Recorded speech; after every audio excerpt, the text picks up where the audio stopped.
आमच्या बँकेचे सिनियर उपाध्यक्ष ज्यांनी जवळपास 25-30 वर्ष ह्या बँकेचं उपाध्यक्षपद संचालक सांभाळलं, तर जिल्हा परिषदलाही त्यांनी उपाध्यक्ष म्हणून काम केलं.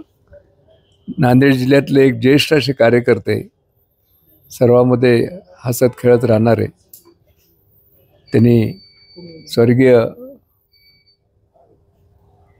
आमचे कुंटुरकर साहेब यांच्याबरोबरही काम केलं. आणि त्यांनी महाराष्ट्राच्या पातळीवर हाऊसिंग कॉर्पोरेशनचं अध्यक्षपदी भूषवलं.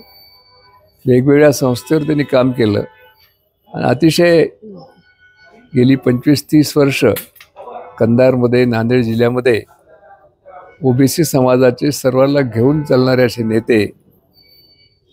दुर्दैवाने त्यांचं अकाली निधन झालं. आम्हाला असं वाटलं नव्हतं की ते इतक्या लवकर आमच्यातून जातील, पण नियतीला जे मान्य असेल तेच आपल्याला घडतं आणि त्यांचं निधन झालं. आणि आज त्यांच्या ठिकाणी आमच्या बँकेच्या सर्व संचालकांनी एकमताने त्यांचे चिरंजीव शिवकुमार यांना आम्ही कॉप्ट केलेलं आहे. मला अतिशय आनंद आहे की आम्ही सगळ्यांनी जे आहे ना, हरिहररावच्या निधनानंतर त्यांच्या मुलांना आम्ही न्याय देऊ शकलो, याचा मला अतिशय आनंद. उपाध्यक्ष ते काय उद्या सांगतो. पण ज्या पद्धतीने उद्या सांगतो म्हणून काल जे ते सुनील तटकरे यांच्या पत्रकार परिषद छावाच्या कार्यकर्त्यांनी पद समोर टाकले. त्यानंतर राष्ट्रवादीचे युवक काँग्रेसचे प्रदेशाध्यक्ष सूरज चव्हाण यांनी छावाच्या कार्यकर्त्यांना मारहाण केली. आज काय सांगायचं याच्यावर? मी काही भाष्य करू शकतो.